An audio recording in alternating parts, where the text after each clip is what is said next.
I started a bit of my story, a little bit about myself yesterday. And so I kind of want to pick up right where I left off. And so this session is still going to be called Leading Beyond Imposed Expectations, but part 2 is staying outside the box. Staying outside the box.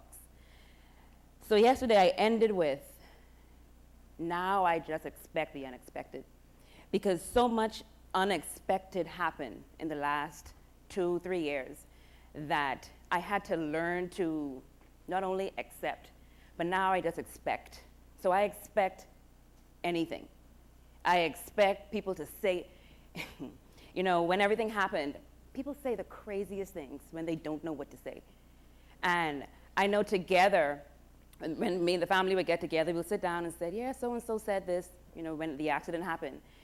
And it's like sometimes you just wish that people won't say anything because what they say just makes situations worse. But I expect people to literally say anything now. I expect people to do anything now. And I expect anything to happen. So yes, I have these expectations that have developed over time, over short periods of time, nonetheless, over time. And so yes, I mentioned yesterday that expectations are not all bad. There are some expectations that are good, or my perception of how I manage them make them positive to me because I use them as stairs, as steps to get from one level to a higher level. So, expectations have been put on my life from I was born. My parents being the people that they are, the individuals that they are, and being in the position that they were in, they automatically expected my brother and I. They expected certain things, they expected certain accomplishments, but they were good expectations. And a lot of the expectations, believe it or not, were more silent. Just as parents, any parent, and most of you are parents, any parent has natural expectations of their children. And they may not say, nonetheless, they have them. Okay, fine.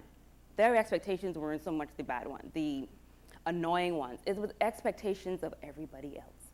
My school teachers, my peers, my friends, people at the church, and they are the worst expectations. Any of you that have been involved with in church, you have expectations that are through the roof. And I'm like, really?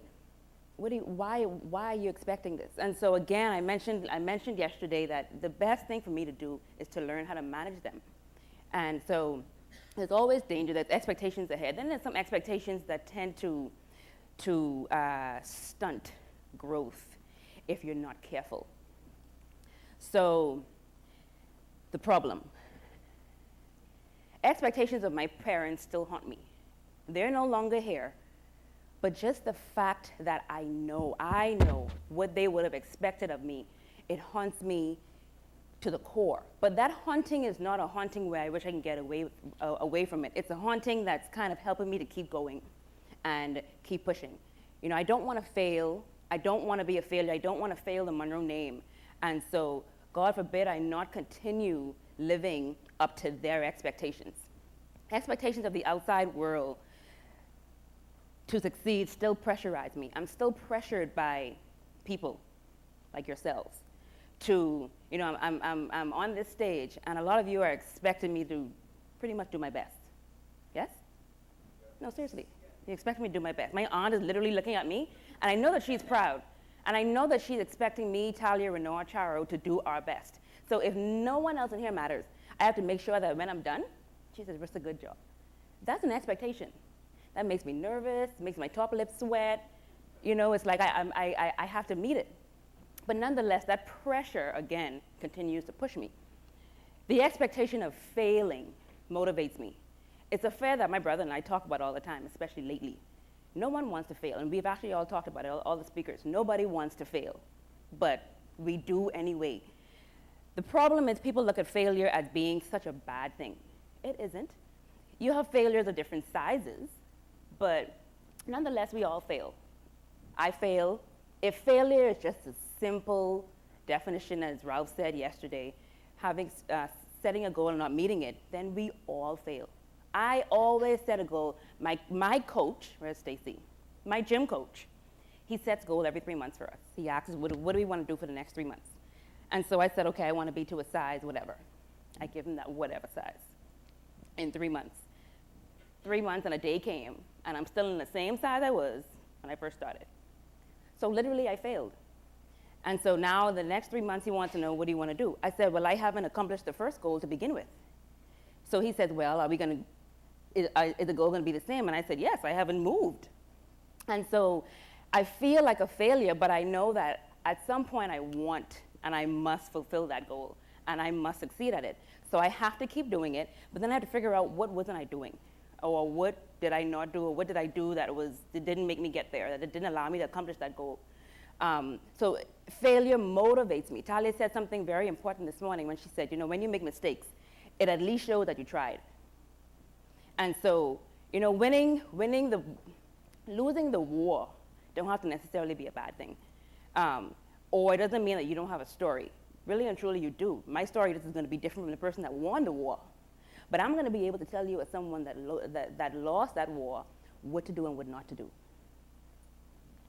And there are also expectations of myself. Well, therein lies the problem. Here I am telling you that I'm more concerned, not so much of my parents' expectations, but expectations of the world. But I've also developed expectations of myself because of expectations of my parents and because of expectations of you.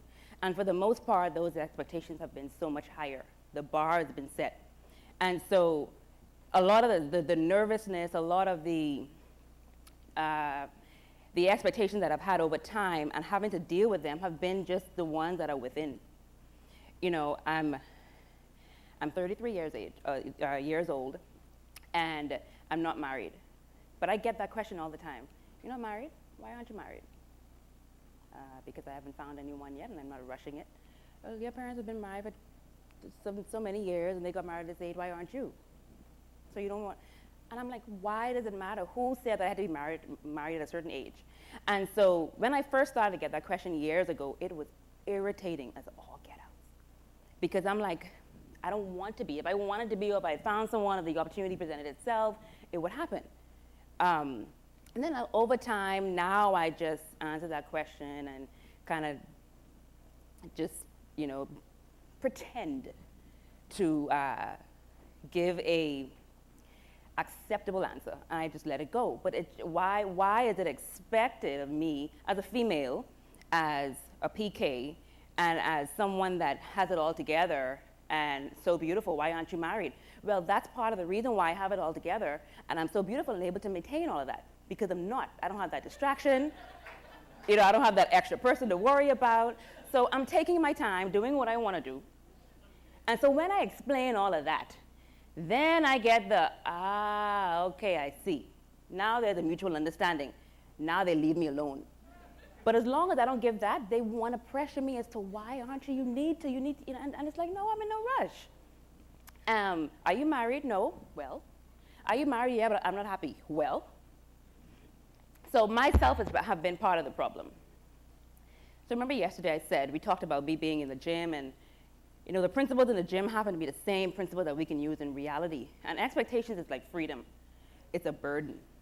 As free, you would think when you're free, you have the opportunity and ability to do whatever you want, but actually it breeds more responsibility. And so, expectations can become a burden, but I use that burden like I use that bar to strengthen, to increase my discipline, to make myself stronger. Expectation, like I said yesterday, is one of those things that we cannot get rid of. So we can only manage it. And then we can decide to use it, we can decide to not use it, and then we can decide when and when not to. We fight expectations and try to avoid them, but the heaviness of it lingers day in, day out. As I move on through adolescence and on to the teenage years, the expectations, as I get older, they get greater. And so it was expected, like I mentioned yesterday, that when Charles and I were in school, we would do perfectly well in school. That was expected not only of my parents, but of my teachers. And then that expectation became one of ourselves. We went to college, and you're pretty much on your own. So now the expectation was more so me. And then the other expectation was we would not waste Dad's money. So all Dad did was pay. We chose a school, and we had to do good in school. And then we knew if we did bad in school, he was going to pull it. And the last thing we wanted to do was incur debt by having to pay school fee. So, we did well in school, had to make some sacrifices. Dad was the one he would always talk about when he was in school, he slept so many hours, but was awake so many hours. That's him. That's not me. I'm one to sleep and then I wake up and then be up for a while, do some work, procrastinate all day long. Procrastination is the best advice I'll give to anyone when it comes to school. No, I lie. But, I always procrastinated. The day before was when I looked over notes, and then that's when it resonated. But then that's just how it worked for me.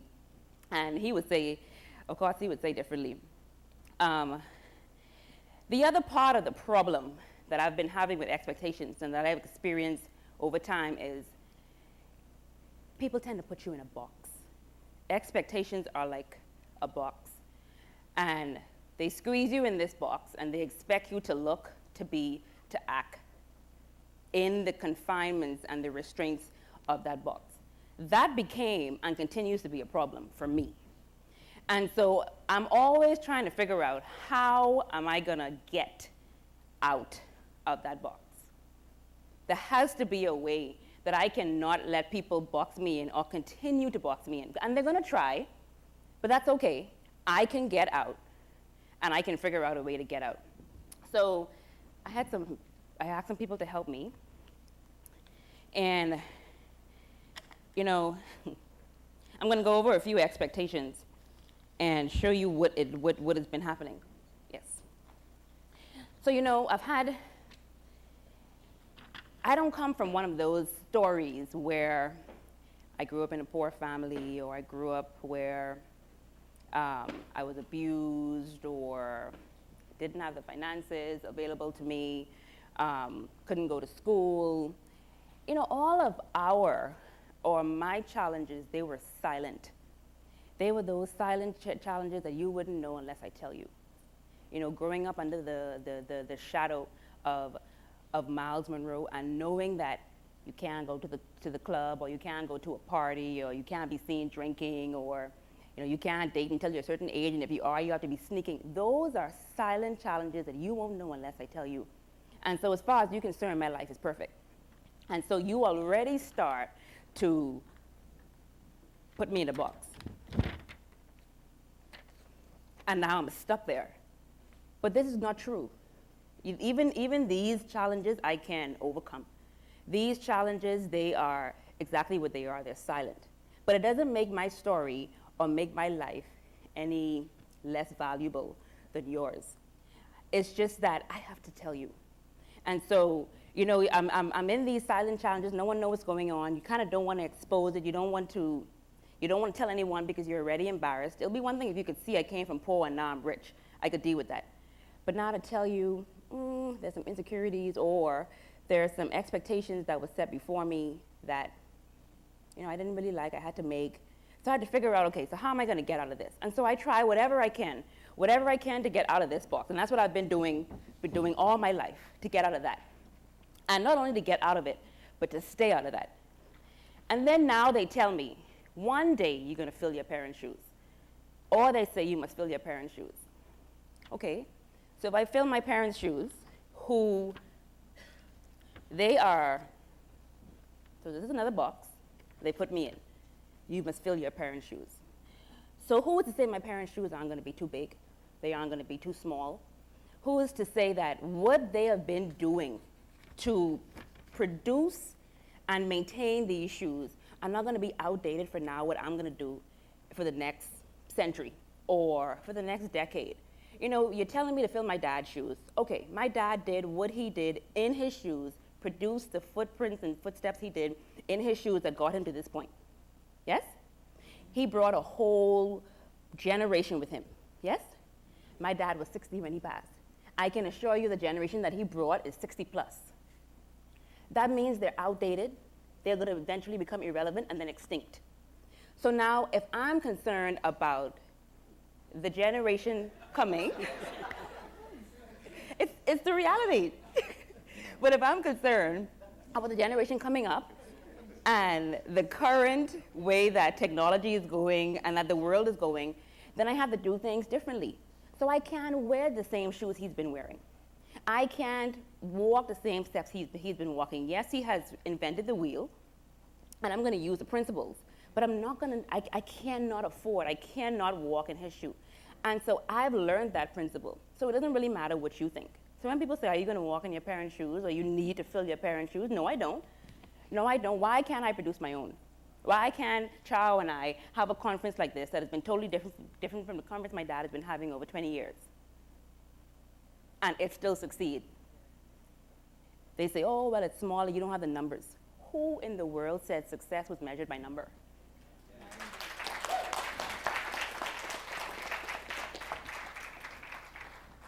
Then, this is one of the expectations, or one of the things that I would say about myself. I can't do this, I can't do that. I can't do this, I can't do that. Well, a next box, one other box that I put myself in, and other people have said, she can't, she shouldn't. One thing my dad, and I'm going to talk about this later, there's one quote that he said, and I can remember from I was a child to now in Bahamian, nothing named can't. Anytime I said, Daddy, I can't do this, or Daddy, I can't do that, whether I was a kid or even growing up, he would say something, Dad, I can. I don't think I could. Nothing named can't. Nothing named can't. And so I continue to walk with that and carry that. So when people say, well, you know, this is the expectation set before, and if you don't meet it, it's a problem. Well, that's just your expectation of me. That's not my reality. I can't make people's expectations of me be my reality if it's not for me. Because now I'm going to try and be fitting. That's like me fitting in my dad's shoe. So again, I try my endeavor best to get out of these boxes and then stay out of them. And then they say, and I talked about this earlier, you can't fail. But I'm not perfect. You can't fail. Miles Monroe never failed. Nothing they did, anything he put his hand to, he succeeded. Okay? I can assure you that is not true. Any and everyone that does anything, they will tell you before they succeeded, they failed a few times. Before they succeeded at a bigger picture, if you look at the little small details before that, they failed somewhere along the line. The process, it's all trial and error. You make mistakes, you fail, but you learn. So yes, I can fail, and it'd be okay. So I had to be okay with not believing that I can fail, and believing that I can, and then saying it's okay, as long as I get back up and try again. And then there's the expectation. One thing about expectations are they produce boundaries and limitations. Because your expectation of me is exactly that. So you have an expectation that I ought to do well and do perfect on this stage. That's your expectation. Well, there's no room for me to make a mistake. So if I don't make a mistake, then you're disappointed. That's a boundary, and that's a limitation that's going to stunt my growth. Because if growing requires agitation, if growing requires being uncomfortable, if growing requires getting angry or getting upset in order to grow past that, then I'm gonna have to be able to make a mistake, and it'd be okay. But you're telling me no. Oh, you can only get one master's, one bachelor's. Well, I defied that. I have 2 masters. What are you going to do with it? Doesn't matter.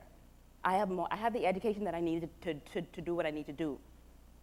Again, expectations only give you their boundaries and their limitations. So I want to be able to do more. I want to be able to do a lot more than people expect of me. And so I try to exceed that. And I've been trying to manage that over time. I talked about this earlier. Get married. That's an expectation. And then they say, oh, you should have been married at 25. That's a box. I'm 33. So now what you're telling me, I'm not going to get married anymore? The opportunity is passed. You're expected to be married. You should have expected to have children now because, oh my goodness, you're getting so much older. You're going to have kids and they're going to have all kinds of problems. But that's an expectation of yours. That's not my reality. The reality is, I'm 33 going on 34. I'm not married, I don't have any children, and I'm still waiting. That's still my desire. That's my reality. Now, whether you expect that I'd be married a long time ago, some people now expect me to get married sooner because your dad isn't here, or you need, no. I am now taking more slow time because he's not here. The other expectation is part of the problem why I'm not married. My expectation was, or is, that the person that I do marry would be a lot like my dad. I've actually put myself in that box. That is a prison that I have created for myself, which is probably part of the reason why I'm not. But nonetheless, why should I not want someone to be like the man who has been the leader and the head of my life, right under God, for the last 30 plus years? And he's been a perfect dad, he's been a perfect man, a perfect example of what a husband and a father and a confidant should be. There's only one of him. That's already a problem. So me taking my time is my reality. Forget your expectation. So that's a box that I've defied. And then they tell me I must be perfect. Jean, to your point, where are you? They tell me I must be perfect. Well, he made a very good point. Perfect is a perception. And it's also relative. But nobody is perfect. And so this has been and continues to be an expectation that people have that I have to manage, because if I don't, I will run myself ragged. And I will, so again, it's a box that I try to live beyond, try to get out of. And all of these boxes, I try to get of, I'm aware of them, I get of them, and I stay out of them. And it's been challenging, and still is challenging to stay out of that box especially, because people ask me all the time. It's almost like they expect any female at any age, beautiful with my talents and my attributes and accomplishments, Stacey's agreeing, to be married. But there's so many of us in here that are of the same and not. You can't fail. Yes, I can. And I should be able to, and it be okay. Being perfect. Expectations are, the boundaries and limitations of expectations, if you don't manage them, you will be stuck. Man, thank you. So I don't fit in boxes. I outgrow them. And then whatever box I don't outgrow, I make my own. And then why even make a box? Why put any boundaries? So I get out of a box, and then I stay out of it. And then I use that box as a stepping stool. I use that box as a step to get from one level to the next. So y'all, who would expect this little guy to lift that? That's an expectation. He would surprise y'all if he did, because that thing could be made out of foam. But you don't know. All you do is you just look with your eyes and see that. But you don't look and say, okay, so he's small and that's a metal. You think it's metal with about, 90, 180 pounds on both sides. But that thing could very well be made out of foam. And he lifted, and he would have exceeded, he would have beat your expectation. But in his mind, nothing named can't. Expectation versus reality. I had to remind myself and make myself believe that your expectation, my parents' expectation, even the expectation of myself, does not have to be my reality. And most of the time, it's not. And I have to be okay with that. So the solution, leading beyond all of these imposed expectations, leading beyond the boundaries and the limitations, control my attitude. That's the only thing I can control, is my own attitude, my perception of how I see my expectations, my perception of how I see where I'm going. I can control my attitude towards that. My thoughts, what I allow people to say to me, what I allow to resonate, I can control that. I can control my reaction to people's expectations. I can control my reactions to, why aren't you married? I can get upset every time someone say that. I can get upset because, look, I just don't want to. But I control that reaction. Why aren't you married? I'm not. But let me find someone for you. No. That'll be the next thing. But I control my reaction, and I get them to understand why. And then my influences. I be careful when it comes to expectations that they don't influence me, but I influence them, or I influence the person that has those expectations. Because the expectations are They definitely come from someone either not knowing you, not knowing who I am, and that's okay, or you know me enough to know that I can either do better, be better, act better. And that was my parents. And that's a lot of you in here who are supporting us. You have an expectation because you know me. You know what I can do. You know what I should be able to do. So now I got to try and meet that or beat that. Lead in spite of expectations. And so I have had to fight through these. They have not been eradicated. All expectations are still there, but I still have to know that I'm a leader, and I lead in spite of. And then I lead with the A. Like I said, I use people's expectations as motivation. I use it as strength. I use it as steps to get from one level to the next. Lead because of expectation. So because I know that you are expecting me to do something, I know that I have to do well. And my brother told me that he and I are going to be hosting, but also speakers. I couldn't say no. Let's just host and give everyone the, no. I had to speak, and I had to be the same example that we're trying to portray. And so I had to have a totally different mindset. So forget the expectations that I know people were going to come, or they're going to come and they're going to expect you to do well. I don't want that pressure. But no, I want to lead because of expectation. I know now I control that because, not because I know people are expecting me to get married. I mean, I'm going to find a hoodlum and just get married. And see, my dad isn't here anymore. So now I have a brother who, he's like my dad, but he's not like my dad. My dad was okay. He was not rough around the edges. My brother's a little rough around the edges. So, you know, that rigidness that I'm going to get, he'll tell you straight, no, he ain't for you. No, I don't like him. Dad would say, well, you know, I was dating a guy a couple of years ago, and it didn't work, broke up, and I told my dad, I said, oh, so-and-so and I broke up. And he said, oh, okay. He said, yeah, he wasn't for you. I thought my next question was, Dad, why didn't you tell me? Why you let me waste 3 years? But he said to me, I wanted you to learn for yourself. So even in that, it was a lesson. I wanted you to learn for yourself what it looks like, or what someone doesn't look like, or looks like for you.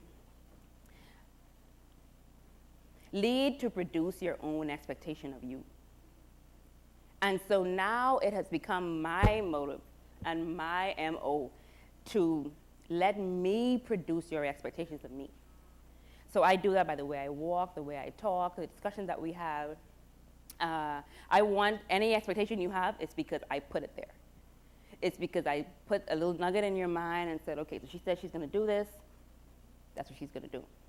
This is how she is, so that's what she's going to be, how she's going to be. Not because you have created an expectation based on my position or those before me, but it's something that I've created. So my final points, simply do it. Just lead beyond imposed expectations and stay outside the box. Better yet, don't think outside the box. Don't be outside the box. Just think like there is no box. And that's why I said, why does that have to be a box in the first place? So for me, it's a trailblazer. I mean, you know, when you wanted to stay outside of the box, it requires me being really rebellious. Because I have to rebel against all expectations to make sure that I am not being limited and bounded by your expectations and your thoughts of me.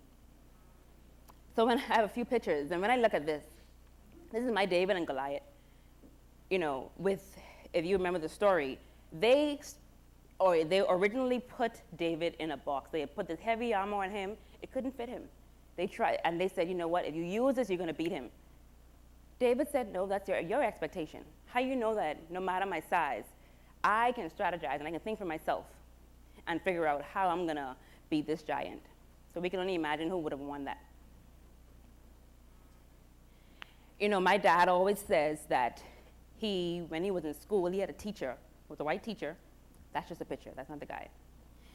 And he said the teacher told him that you are stupid and you're never going to be anything.